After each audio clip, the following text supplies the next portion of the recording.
Hey Rebel Rouser, I'm Alan Voivod and this is Star Wars 7x7.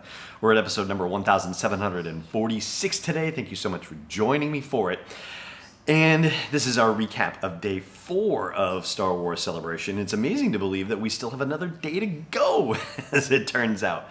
But today, we also had a lot of meaty stuff over the last couple of days. But today, I'm not going to say it's not so meaty. It's just, yesterday we had Marvel Comics panel and another book panel and Rebels Remembered panel and the Galaxy's Edge panel and the Jedi Fallen Order panel, right? That's a lot of stuff to throw at you from a story development basis. Today, it was only really 2, and that would be the Mandalorian panel and the Clone Wars Season 7 panel. So we'll take those in turn, and I will also verify for you something that could have happened but didn't happen. We'll deal with that later.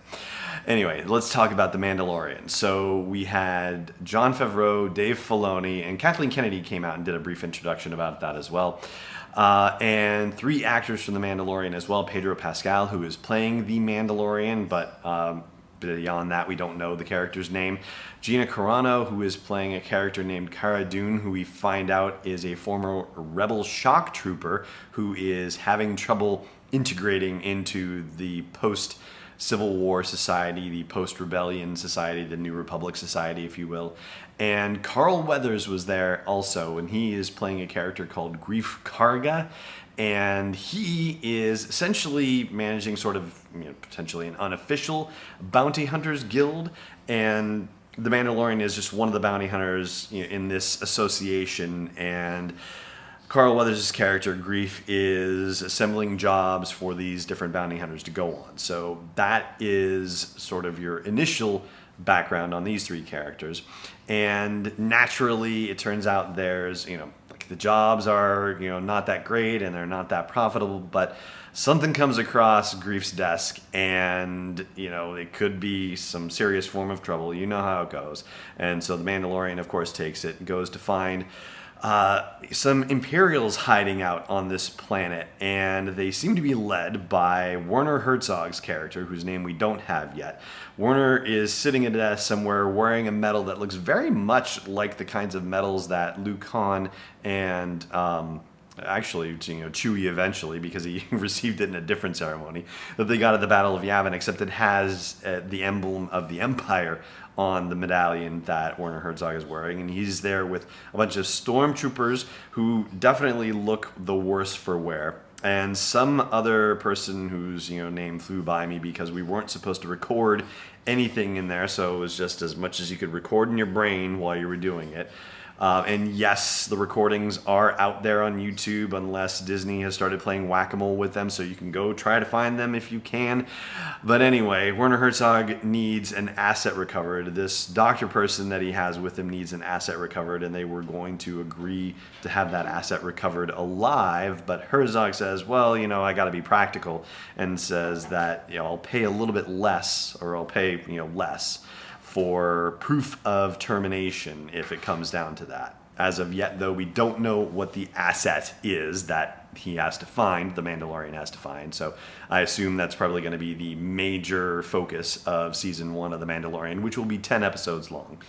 And we've also seen other stormtroopers in this thing, including a man dressed as a TIE fighter pilot as well.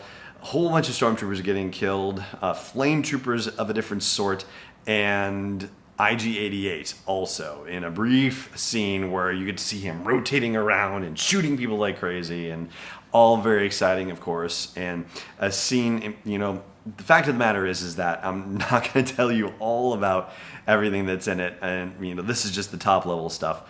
But there is a deeper dive into it that I recorded right when I walked out of Wintrust Arena, where they had the panel, everything that I could get off the top of my head in the moment. And so it's also in the goo, as it were, in atmosphere. So it's not the clean acoustics of the recording studio, as it were. So just, heads up on that. But that's the general gist of what The Mandalorian is all about. And then, of course, we have the Clone Wars Season 7 panel, and Dave Filoni showed clips from each of the 3 story arcs that are involved in this, including a Bad Batch story arc, and I will also say at the top here that there is a Clone Wars deep dive episode as well, so you can hear a lot more of the details of what came out of that panel, nicely, neatly summarized for you. But the Bad Batch is one, and it's an extension of the storyline, the 2 episodes that opened up the season 3 of the Clone Wars, and involved Clone Trooper 99, who was a genetic mutation of the existing Clone Trooper program, but it wasn't necessarily a good mutation or a useful from a military perspective mutation, so he was just assigned janitorial service, and there's a whole story arc around that.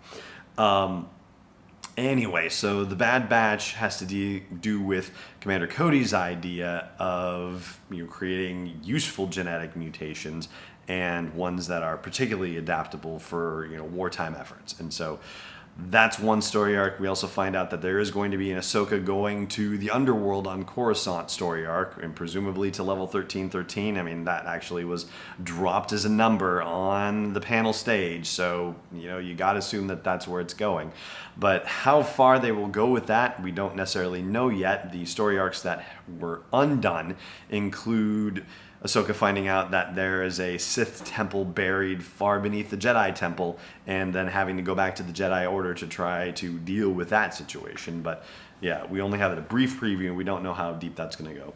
And then, of course, the Siege of Mandalore is going to be the final story arc, which is a story that Dave Filoni says that he's been thinking about for a very long time, probably the biggest one that he's ever considered. And there was some great interplay on the panel where Sam Witwer, who does the voice of Darth Maul, said that he would always ask Dave Filoni, what's the deal with the Siege of Mandalore? And Filoni would never answer him, would never tell him. And so now that they finally got to do it, Sam Witwer said that he was just absolutely blown away, and it was just bigger, better than he ever could have imagined. So yeah, hopefully it lives up to the hype, because man, there was it's a significant amount of hype, to be sure. And I guess if there's anybody who has shown a propensity for pulling off these sorts of things and really living up to the hype, it's definitely Dave Filoni. So that pretty much wraps up the big headline stuff for The Mandalorian and for the Clone Wars Season 7. Alan Tudyk did a panel also on Day 4 of Star Wars Celebration, and that, of course, relates to the Cassian Andor series. So I guess you could say that there was another possibility for news, but we'll address that in just a moment after the break. Stay tuned. Hey there. I'm talking about Star Wars every day, and I could be talking about you and your business as well, especially if it's something that deserves to be heard about by a group of passionate Star Wars fans. Check out sw7x7.com/sponsors to learn why podcast advertising is one of the most compelling forms of advertising out there. Again, that's sw7x7.com/sponsors, plural, with an S at the end. Welcome back. So, as I said before we broke there, Alan Tudyk had a panel where he talked about the process of being K2SO, among other things, and I guess there was a brief discussion about the fact that he was just announced as returning to the role of K2SO in the Cassian Andor series that's being created for Disney+, and he said that he's just very excited to be doing the role again, to have a chance to play the character again, but that's all he had to say, and that's all he really could say about it, because they're not even in production yet. That isn't going to start until later this year. So, maybe he's seen scripts for it. It's possible, I guess, but yeah, there's not very much that he knows at this point, so there's not really much for him to be able to say at a panel. And that is the scoop with this episode, summing up Day 4 of the big story-related news announcements from Star Wars Celebration Chicago. Thank you so much for joining me for it, as always, and may the Force be with you, wherever in the world you may be. This podcast is not endorsed or sponsored yet by Lucasfilm Limited, Disney, or 20th Century Fox. It is intended for entertainment and information purposes only. Star Wars, the Star Wars logo, all names and pictures of Star Wars characters, vehicles, and any other related Star Wars items are registered trademarks and/or copyrights of Lucasfilm Limited or their respective trademark and copyright holders. May the Force be with them. All original content is copyright 2019 by Star Wars 7x7. We hope you love it.